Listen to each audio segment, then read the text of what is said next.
Hello and welcome to episode 21 of Not Reserving Judgment, a podcast about the latest intrigues, triumphs, and outrages in Canadian constitutional law. I'm Josh DeHaas, counsel with the Canadian Constitution Foundation. I'm Joanna Baron, Executive Director of the Canadian Constitution Foundation. And I'm Christine Van Geyn, the CCF's Litigation Director. In today's episode, we'll discuss the latest developments in the anti-Israel protests. And we'll share our bad legal takes of the week, where we take a lighthearted look at some legal opinions that didn't quite land. We'll tell you what happened last week at the International Court of Justice, where South Africa has accused Israel under the Genocide Convention. But first, let's talk about a police technique that caught a British Columbia killer, but that raises some constitutional concerns for us. So just to warn you, this is a pretty horrifying story, so if you're listening with kids, you might want to skip ahead a little bit. Back in 2017, British Columbia was on edge after a 13-year-old girl went missing while out on a walk to Tim Hortons. Police tracked her mobile phone to a wood area of a park where they found her body.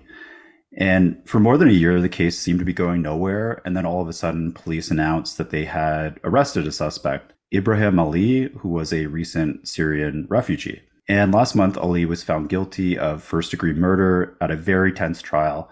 At one point, his defense lawyer argued that the sex might have been consensual, and this prompted the girl's father to allegedly threaten the defense lawyer. He brought a gun to court. He seemed to really mean it. Long story short, Ali was convicted. Now, the surprising turn of events, which was revealed just this past week, is how they caught this killer. So police basically engineered a dragnet where they surreptitiously took DNA, essentially just on their ethnicity. And then they had that DNA tested. Police knew from a DNA sample taken from the victim's body that the killer likely had Kurdish DNA. And Kurds are an ethnic group in Turkey, Iran, Iraq, and northern Syria, for those who don't know. The way they did this was like something out of a movie. They went to a Kurdish New Year's celebration and they posed as a company testing new kinds of tea. They asked people to participate in a taste test, took their names and contact info, and handed out the little teacups, which were very carefully marked, along with Tim Hortons gift cards, apparently. And this was just a ruse to get their DNA, and then they tested it, which found that one of the 150 Kurdish people was the brother of the killer. This allowed them to figure out who the killer was. And the big question here is whether or not they had a warrant, and even if they did, whether that warrant would be constitutionally compliant. So I'd actually be a little surprised if police didn't have a warrant, but I would actually be surprised if police did have a warrant, because warrants are supposed to be issued where there's reasonable grounds to believe that like a specific person has committed a specific crime. And my understanding is they're not normally used to like target a whole big group of people like this. I realize people might be saying, what's the problem here? They knew this person had some Kurdish DNA and they can just destroy the DNA samples they took from all these innocent people. Plus they caught this really heinous killer and put him away, which is great news. And I totally agree with that. But the concern I have, like with so many things in civil liberties, is if they can do this to you and your ethnic group, or maybe your political party, we can be in big trouble really fast. So we have to be really careful. My concern here is that this is like a violation of Section 8 of the Charter. And for those who don't know what that is, Section 8 protects the right to be secure against unreasonable searches and seizures. And Section 8 is often thought of as protecting a reasonable expectation of privacy, but the better way to think of it, I think, is that it's not about like shielding our bodies from police or from the government, but it's more about keeping our information secure so that we have the space to, do things like organize ourselves politically without the people in power going after us. Section 8 has its historical roots in this case called Antic and Carrington, which was a seditious libel case where one of the king's messengers intruded on the house of one of his political critics without a warrant to seize some pamphlets. And this caused a huge outcry by people who didn't think police should be intruding on their political opponents in this way. So in other words, it exists to prevent the executive, like the king, the prime minister, the police from snooping on us. And in Canada, the Supreme Court's Section 8 jurisprudence, put it kindly, is a little bit muddled, but at least some judges have recognized that Section 8 really is about preventing government snooping and about preventing dragnets. For example, Justice Laforet, in a case called Duarte, famously said, while there are societies in which persons have learned to their cost to expect that a microphone may be hidden in every wall, it is a hallmark of a society such as ours that its members hold to the belief that they are free to go about their daily business without running the risk that their words will be recorded at the sole discretion of agents of the state. And he references 1984, basically, if we're not careful and we let police just snoop without warrants, we're going to end up in like a totalitarian state, just like in the Orwell book. And, Justice Carrie Katsanis, who's currently on the court, she's recognized this concern and how Section 8 protects it too.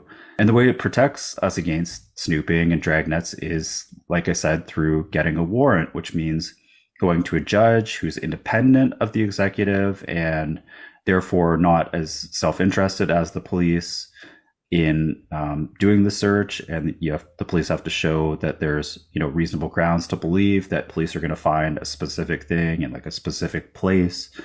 And Christine and I actually learned about this in our criminal procedure class at Osgood, taught by the great Francois Tanguay-Renaud.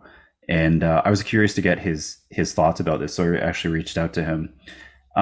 Basically, he said, police would probably argue that the DNA on the cups was abandoned. And there's lots of case law that says if you like abandon a tissue or a cigarette butt or whatever, you no longer have an interest in that, and police can search it. But if police engineered this abandonment, then that wouldn't be likely constitutionally okay. And so he thinks that they would need a 487.05 warrant.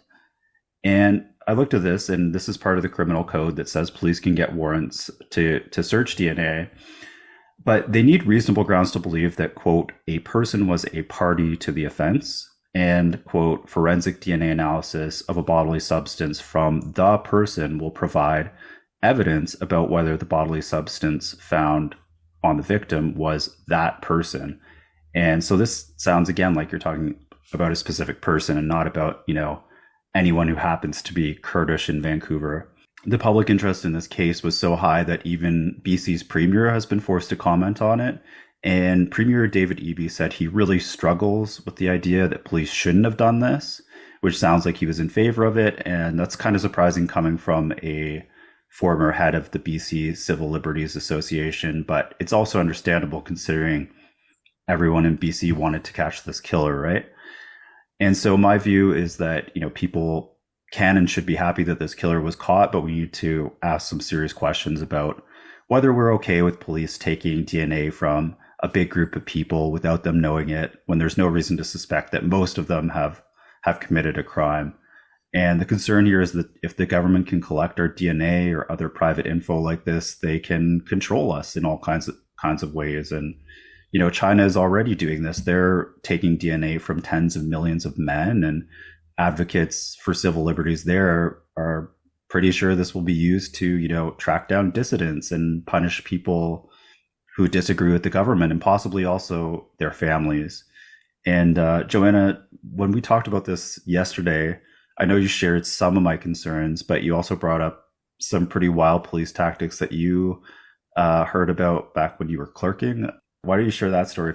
Yeah, this was definitely the most memorable case I worked on when I was clerking. There were some basically gangland murders happening in the West End of Toronto, and they knew the suspects were in the Jamaican community. And so what the cops decided to do, even though they had tried many ways to investigate these crimes, nobody was willing to collaborate with the police, which tends to be a problem in gangland crimes. Nobody wants to snitch. So what they decided to do was have an officer who was a Jamaican background. He was about 6'5", impersonate an Obeah spiritual advisor. So Obeahism is a traditional Jamaican maybe Caribbean, actually, spiritual system, and essentially bring in the suspect's mother and ultimately the suspects themselves under the ruse that this spiritual advisor could have some type of supernatural ceremony and remove the curse.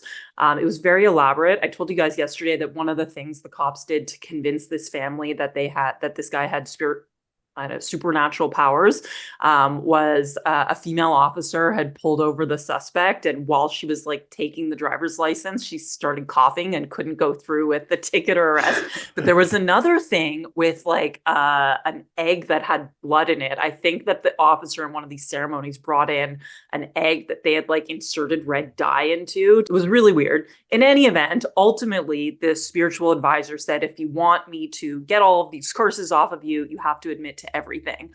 And the suspects came in and they admitted to everything. And obviously they were charged and prosecuted. And there were questions raised about whether this was racist, whether cops would do this, they would impersonate a rabbi or a priest. And in fact, there are instances where cops have impersonated rabbis or priests. So the court ended up finding, and I don't believe this went to the Supreme Court. No, I don't think it got leave.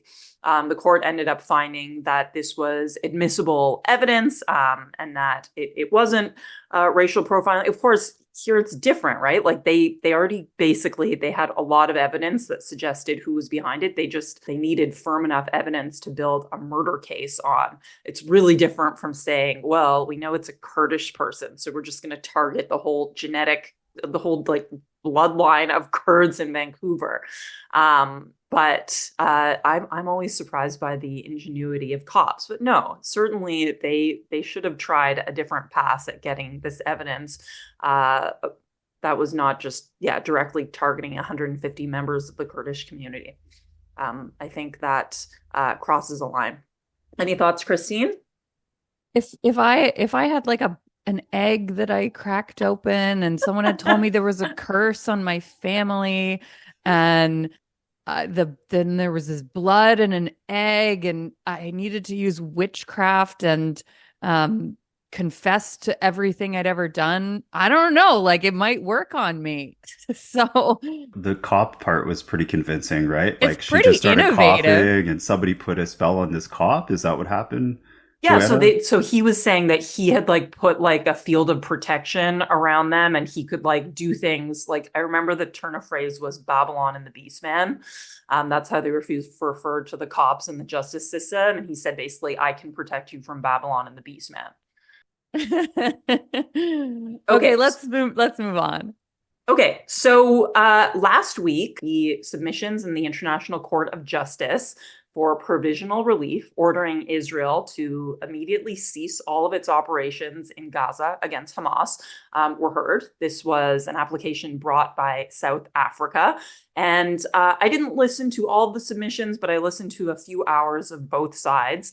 And I assume that many people did not have the opportunity to watch these proceedings. So we thought that I'd give a little bit of a summary of what each side said and also give my take. And just to say up front, I've tried to be very open-minded about this.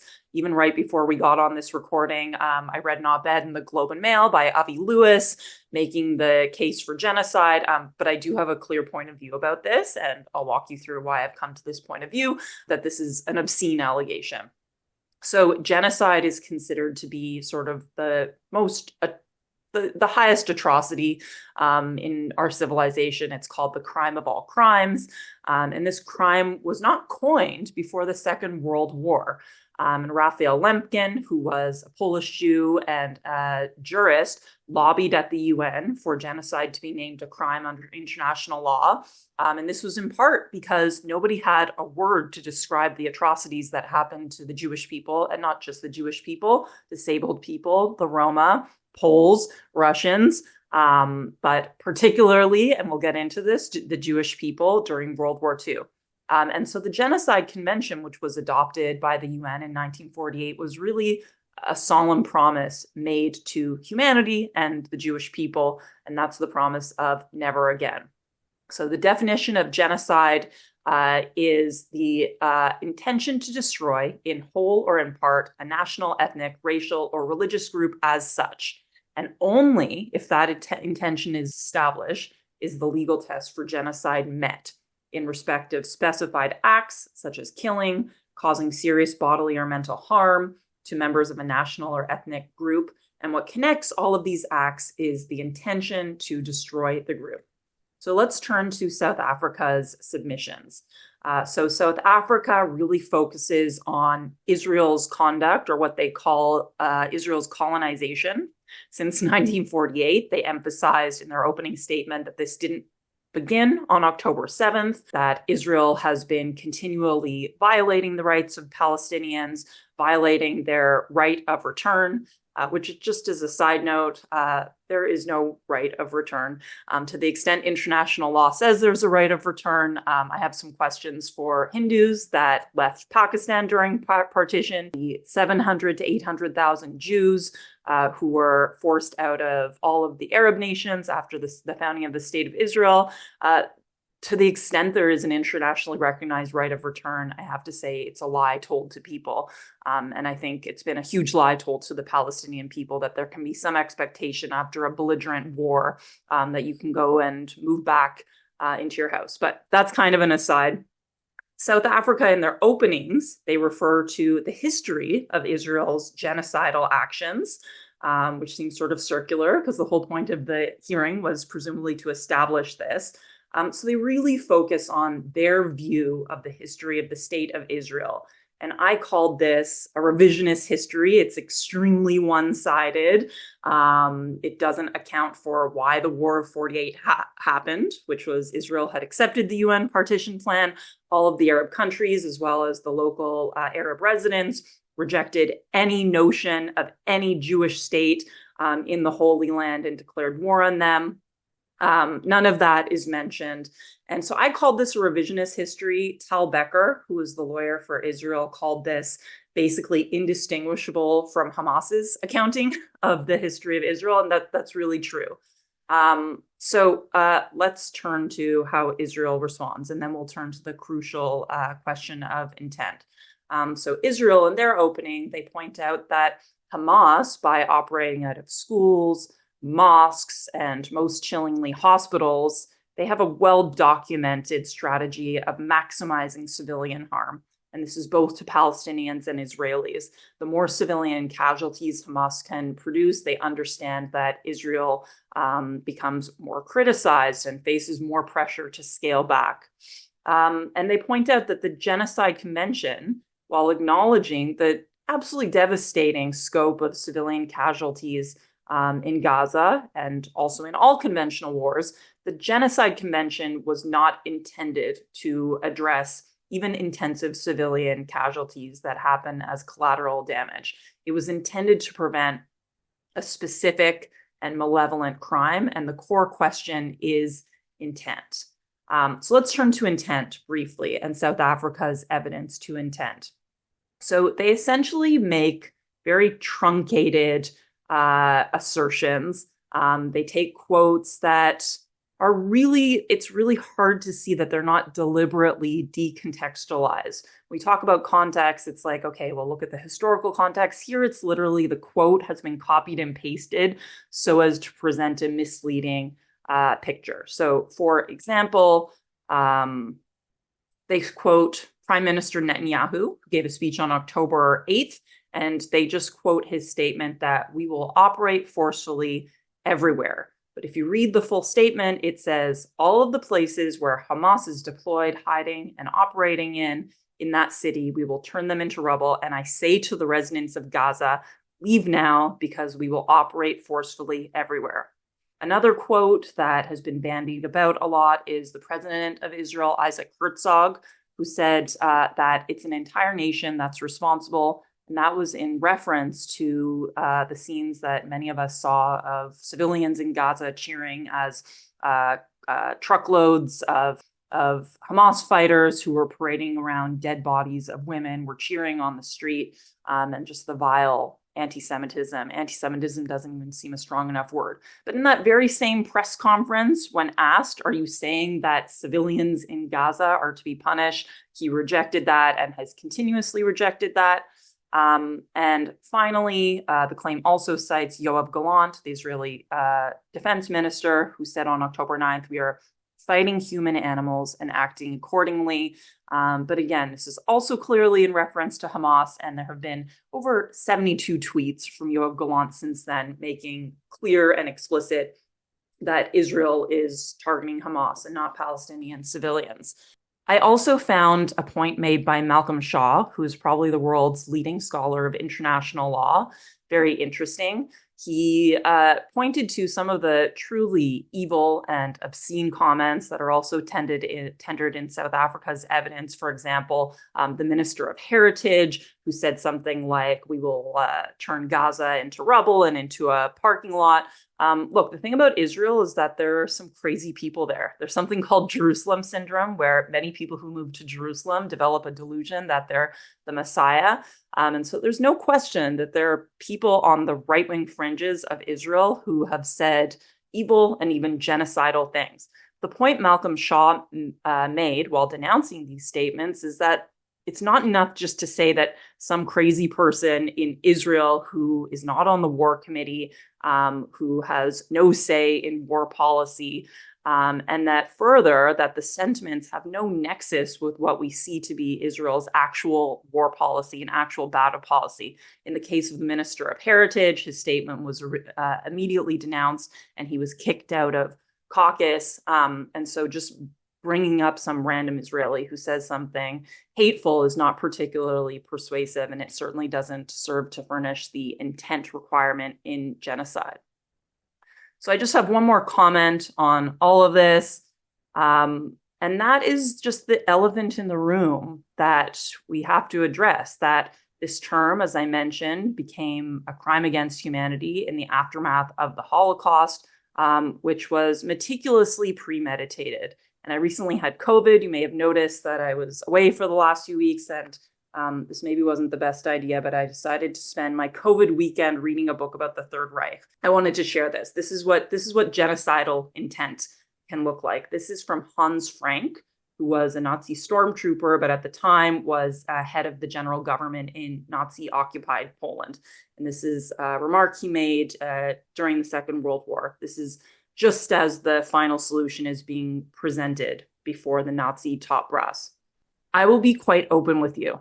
They will have to be finished off one way or the other. I know that many of the measures now being taken against the Jews are criticized. But as an old National Socialist, I must state that if the Jews were to survive this war, while we had sacrificed our best blood in the defense of Europe, then this war would only represent a partial success. Therefore, I will only operate on the assumption that they will disappear. They must go. But what will happen to the Jews? Do you imagine that they will actually be settled in the villages? I must ask you to arm yourself against any feelings of compassion. We must exterminate every Jew wherever we find them." It's very disturbing. Yeah. I had never read that before. So, of course, not all genocides are going to be as cut and dry as this. Even the genocide against the Uyghurs in China, the deliberate starvation of the civilian population in North Korea, the horrible massacre against Muslims in Syria, they are not as clearly cut and dry as this. But nonetheless, to put Israel's actions in a defensive war, where they've made hundreds of thousands of personal phone calls, dropped leaflets, distributed very detailed maps, trying to get civilians to safety, even though sometimes they flee to safety, for example, to the Rafah area, and then Hamas starts shooting rockets from there. To put these things in the same category is an obscenity. And I find this whole case to be an obscenity. I can't really psychoanalyze it right now, but there does seem to be something about the particular charge, frisson valence of accusing the Jewish state of committing something that is really the raison d'etre of the Jewish state. So that's all I will say about that for now.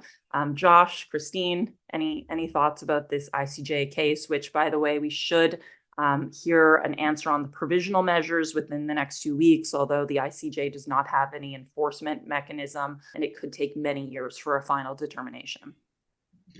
Yeah, to me, this is just yet another example of Israel, which is the only Jewish state in the world, being held to a particular standard which we see over and over and over again. And the reason that we see that is because there are a lot of people in the world who just don't like Jews, and that's hard for a lot of people to wrap their heads around. I think, obviously it's all about intent, and I'm glad you're watching closely because I haven't been watching that closely, but this sure doesn't sound like a genocide to me. If you look at, the Rwanda genocide in 100 days, what you had was 800,000 people from one ethnic group killed, mostly with machetes. And that was clearly a genocide. Whereas if you look at what's happened in Gaza, it's, 20,000 or so casualties, about a third of who are combatants in the same period of time. And it's sad that so many civilians have died, but that's just what war looks like. Like the Korean War looked like that. The Iraq War had a similar,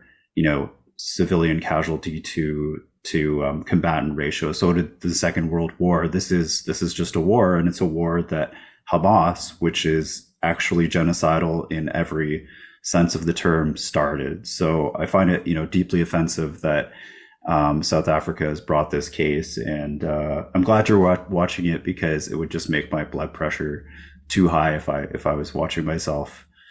Christine, what are your thoughts? Hamas is openly genocidal. Hamas is, I think it's called their charter, is openly genocidal. And what they did on October 7th was designed to be genocidal. Like if the border walls between Gaza and Israel did not exist, Hamas would attempt a genocide of the Israeli population. There's no question about that. And I was trying to understand why South Africa is taking this position. What is it that has led to South Africa doing this? And I have a friend who lived in South Africa, and I asked her what on earth is going on, and she said there's a bunch of things happening. One of them is Russian influence in South Africa, and Russia has an interest in. Obviously, Russia has supported Hamas, and Russia has an interest in making this conflict in the Middle East larger to draw attention away and resources away from their operations in Ukraine. So there's that part. And then she also said that white South Africans have this guilt that many of them lived through apartheid and did nothing. And that they're trying to atone for not standing up to fight against apartheid, which was obviously a horrible system, terribly racist, extremely oppressive and immoral. And many South Africans did nothing. So to atone for that, they take these very extreme positions on Israel that are not justified. I mean, Israel is not an apartheid state, and Israel is not engaging in genocide, but it's obviously a lot easier to sit at home and condemn a nation far away than it is to actually stand up for a policy that you had at home that would actually have impacted your life significantly if you had stood up at the time in the 80s and 90s and said apartheid is wrong. So it's a lot easier to say this faraway place is doing something wrong to make yourself feel better for not doing something that would have actually, taken away your wealth and power if you'd done it at home. So an interesting perspective from a friend of mine from South Africa. I can head to my news headline now, which is not about Israel specifically, but it is about the protests related to Israel that we've been seeing across Canada and in Toronto in particular. So since October 7th, Toronto police say that they have managed over 308 protests, arrested 54 people, and laid 117 charges, which they allege have been hate motivated. So I want to talk about the right to protest and about hate crimes in Ontario. So I think it was pretty disturbing to all of us when we saw in the immediate aftermath of the October 7th massacre by Hamas of Israeli citizens, including, babies in cribs, that people went out to demonstrate in support of those massacres in the immediate aftermath. So on October 8th, October 9th, before Israel had even responded. And I think that there's almost no way to understand those demonstrations other than a celebration of the massacre of Jews. Now, Israel has responded militarily. It's been a very strong military response. There has been a terrible loss of civilian life in Gaza. And, the protests about Israel, they started out as hateful and they've become more hateful as Israel has responded. So, just a few examples. There was an October 28th rally in Montreal where one, I think he might be an imam, called on Allah to, quote, kill the enemies of the people of Gaza and spare none of them. So, sort of echoing that language that you referenced, Joanna, from the Holocaust. We must be rid of these people. It's, genocidal language. There have been echoes of Kristallnacht with Jewish businesses being targeted with violence. And I think we all know about this Jewish deli in North York that was burned in a suspected arson and the words Free Palestine spray painted outside. There have been protests in front of Jewish-owned businesses in downtown Toronto. And of course, there have been blockades at Avenue Road and Highway 401 in Toronto, which have cut off, these protests have taken place on a bridge, and they've cut off access to a largely Jewish community in that area. And the location of the protest really seems the intention is to achieve that cutting off of access to a Jewish community. Now, Josh, you have written about those protests in particular and about a recent police announcement that protests on that bridge will no longer be permitted. And I think we both see some problems with that. Like, I do not like these protests. I think that they are vile, but I do think you have a right to protest. And I've written about my concerns generally about over policing of protests, even though this particular protest I am disgusted by. But I think there's some fine lines you need to cut. First, you can't blockade roads, but you can temporarily block traffic as, part of a moving demonstration. And I think that that's fine. Long-term blockades, no. And I did say the same thing about the convoy, the 2022 Freedom Convoy. But here, the police have preemptively blocked protests on this bridge, including protests that might not blockade the road. So you can't even protest on the sidewalk. So I think that presents a problem.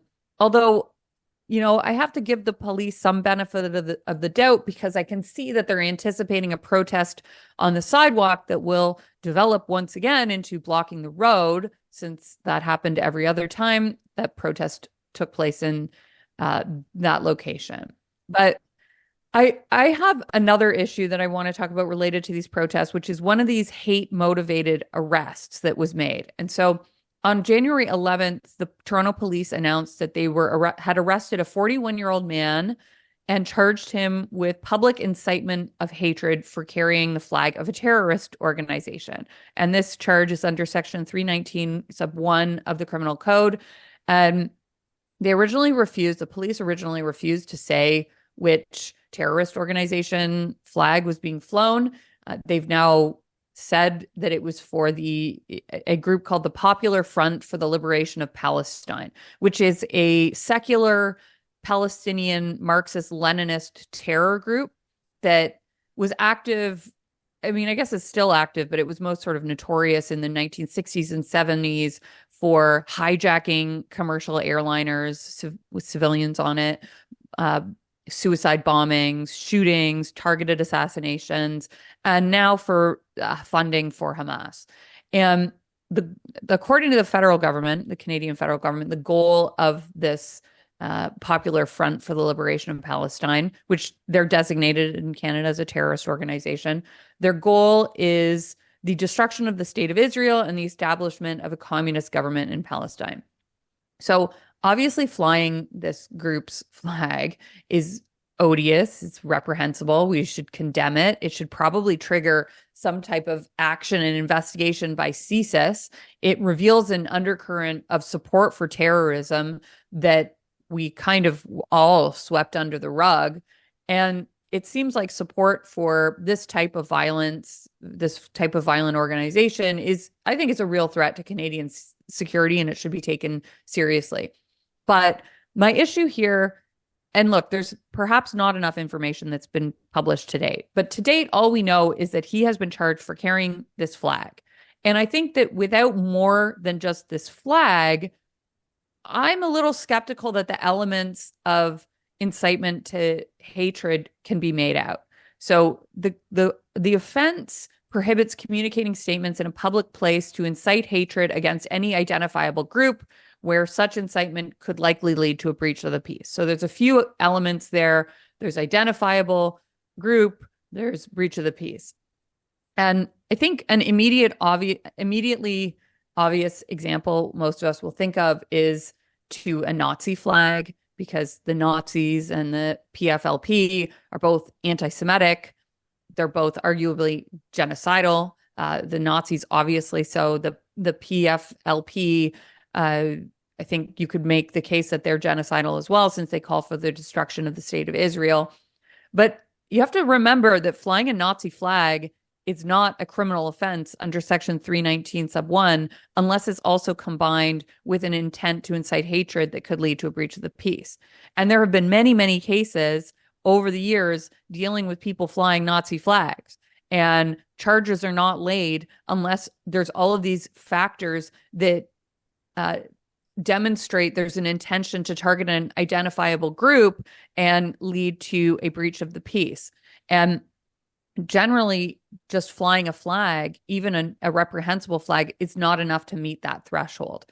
And what a judge will need to do in this case with this Palestinian communist flag, terrorist flag, what the judge will need to do is look at all of the evidence and look at all of the context around this protest, which took place, by the way, in downtown Toronto and at Queen and Bay Street in the financial district.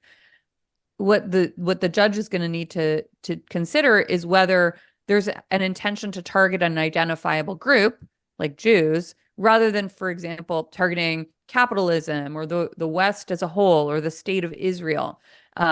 And if there's some other strange intention in this case.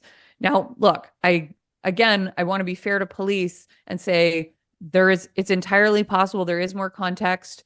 A person who is so lacking in basic decency and morality that they will fly a terrorist flag could very well also engage in other very disturbing behavior that could result in a charge.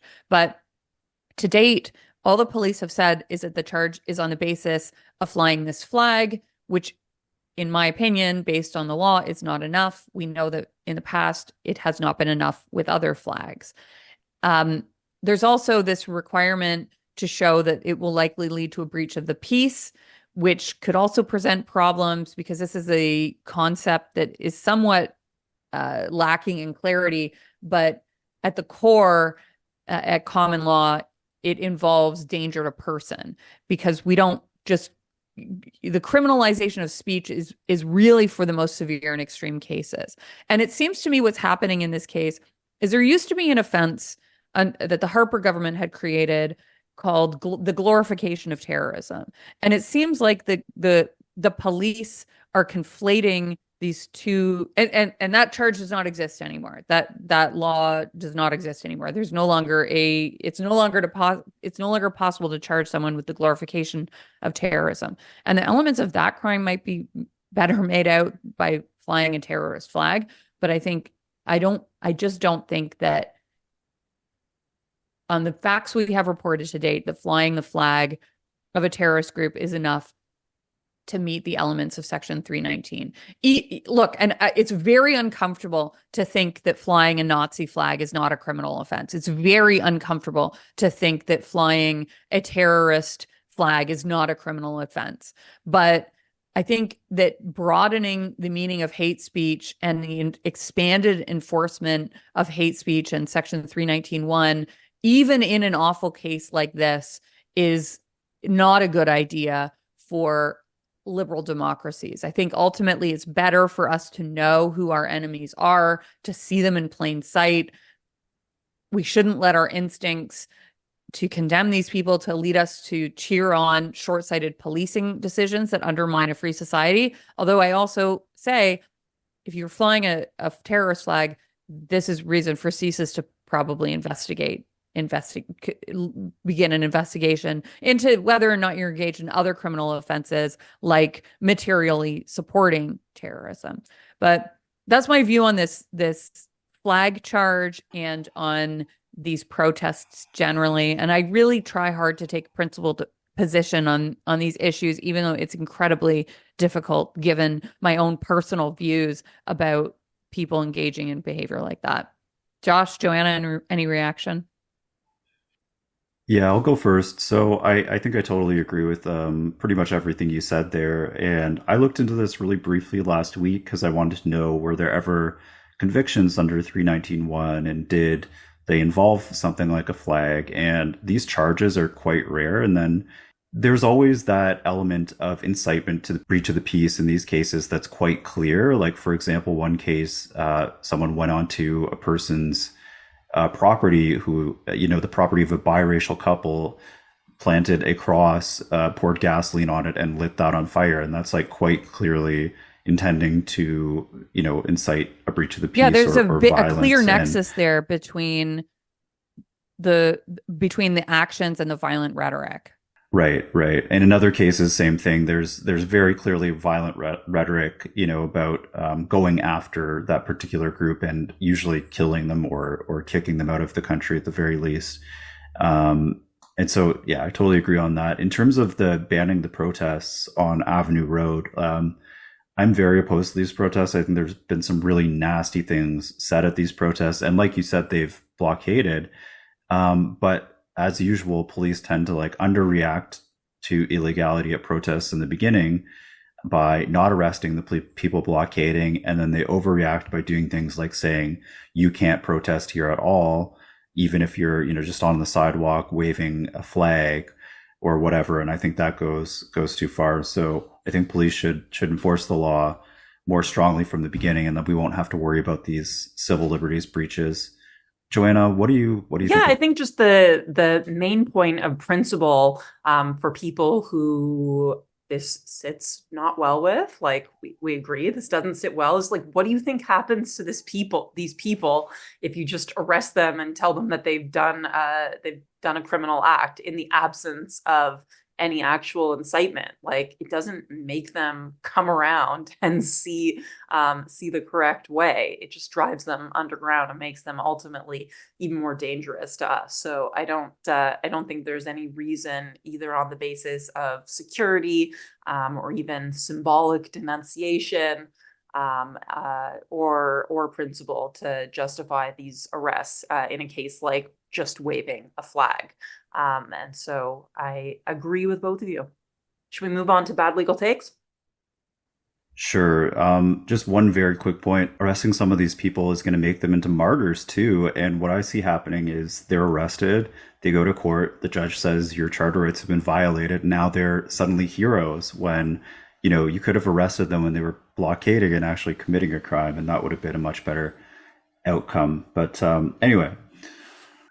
So my bad legal take goes to a TDSB, Toronto District School Board teacher named Mona Moftakhar, who decided to virtue signal to the world by tweeting out her land acknowledgement that she had projected on a screen in a classroom full of very small children at Davisville Junior Public School here in Toronto. The land acknowledgement states, "We acknowledge we are hosted on the lands of the Mississaugas, the Haudenosaunee, and the Wendat people." And this is not legally accurate. It's not legally accurate to tell children that Davisville Public School is hosted on land belonging to these three Indigenous groups. The legal reality, according to centuries of Supreme Court jurisprudence, is that the underlying title to all lands here belongs to the Crown. But, Canada is a country based on rule of law, so it's perfectly legitimate to ask how Britain and subsequently Canada acquired that land. And I won't get deeply into it, but, one way is through the doctrine of discovery, which says that lands that are empty or terra nullius can just be taken. That's not what happened here. Another is through conquest, which is that you gain territory if you defeat a local tribe in a war. And in most of Canada, it's hard to make that argument.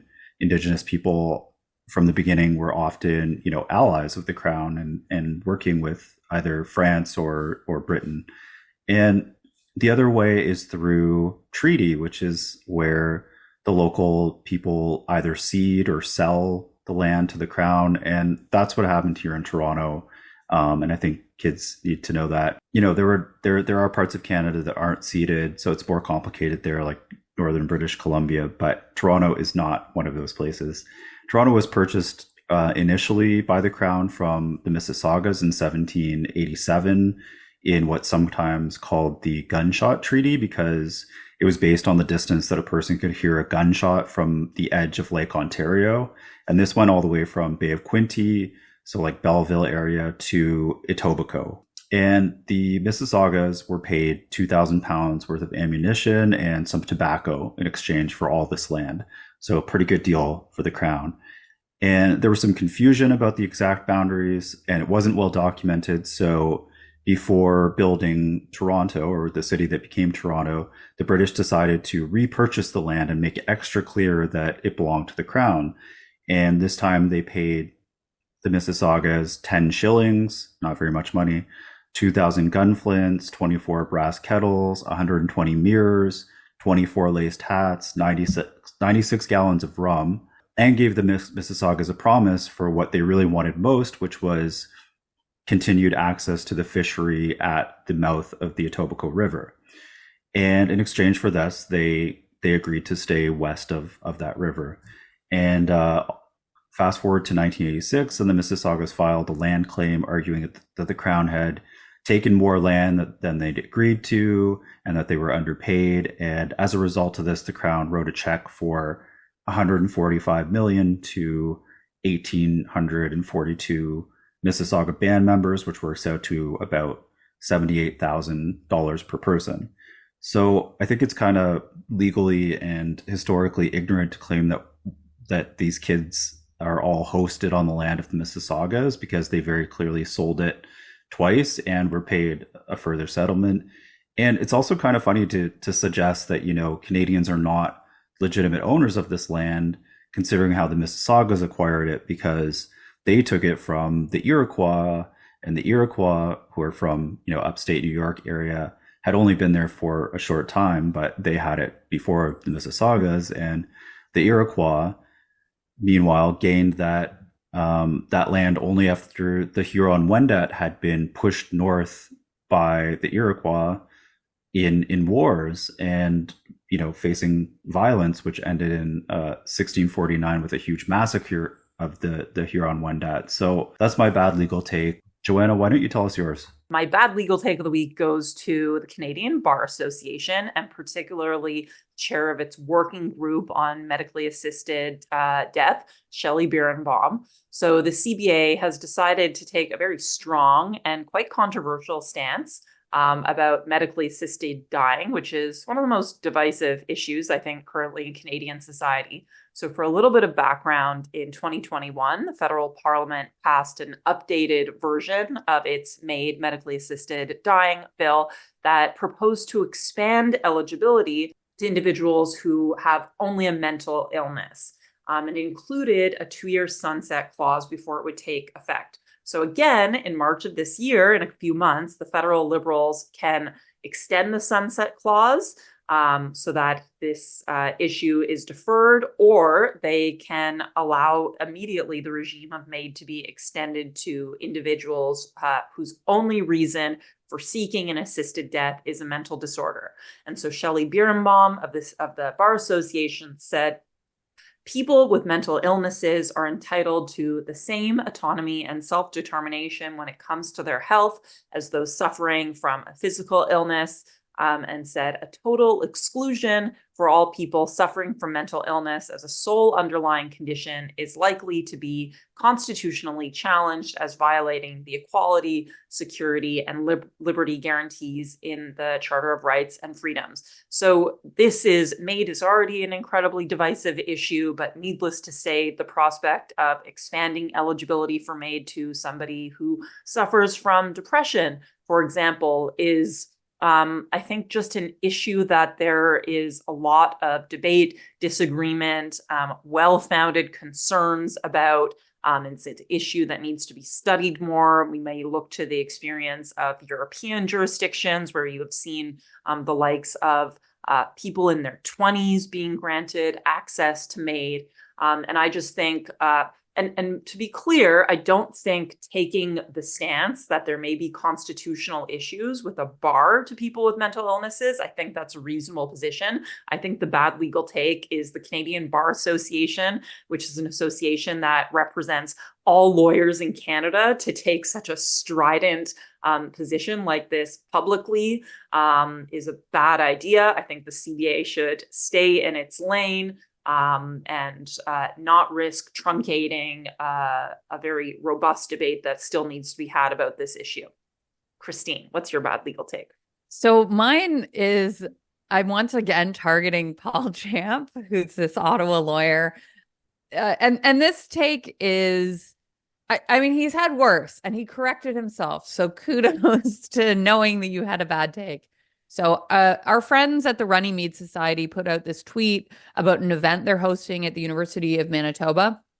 And it's the national director, our friend Chris Kinsinger, and the executive director of another organization called Christian Legal Fellowship.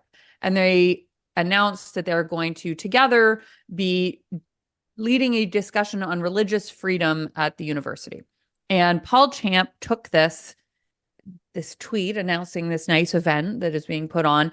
And he said, why do I get the feeling they won't be talking about Quebec's Bill 21, the biggest affront to religious freedom since the adoption of the charter? And for those of you who, don't memorize legislation by their bill numbers, because this is now legislation, Bill 21 was a law that prohibited people in Quebec who have certain public sector jobs, like teachers, from wearing obviously apparent religious clothing or jewelry. So you can't wear a yarmulke, you can't wear a hijab if you're a public school teacher or have another public-facing job in the Quebec civil service. So I agree with Paul Champ that this is a huge affront to religious liberty. I just don't understand why he thinks this issue would not be something that Runnymede and Christian Legal Fellowship would make comments about, since Christian Legal Fellowship was quite literally an intervener in a legal challenge of Bill 21. And Chris, I think, has written multiple academic as well as media articles about Bill 21. Both these two people, Chris did his master's in religious liberty at McGill, which is in the province where this legislation was passed. They have been discussing it constantly. I think it is quite literally one of Chris's favorite legal issues to talk about. The plan for this Manitoba event to have a significant portion of it focus on Bill 21, a topic which he says he and Derek have personally written about and spoken about. And Paul responded, I stand corrected. So this shows sort of the danger of having these hot takes on Twitter, attacking people that you just dislike, because I'm certain that Paul dislikes Chris and Derek for whatever stupid reason he has. Because look, he has some egg on his face. It's pretty embarrassing that he said that he's not going to talk about this when it's quite literally the subject of the speech. So that's my bad legal take. But thank you, Paul, for correcting the record. That's it. I don't know how anybody could dislike Chris or Derek. They're both really nice. I agree, but you know guys. what? Paul, I think could dislike anyone. Well, he's still a bit damaged from having to hear all those noisy horns during the trucker protest. So that's it for the show. As usual, we hope you'll rate us, review us, and subscribe. And I hope you'll also share the show with a friend if you can think of somebody who would be interested in hearing about Canadian constitutional law. And just a reminder, you can support our work by subscribing to the CCF's YouTube channel, by following us on Twitter, by visiting our website, theccf.ca, and by signing up for Russ's Freedom Update newsletter. The Canadian Constitution Foundation is a nonpartisan legal charity funded by donations, so please do donate on our website if you can. Thank you for listening.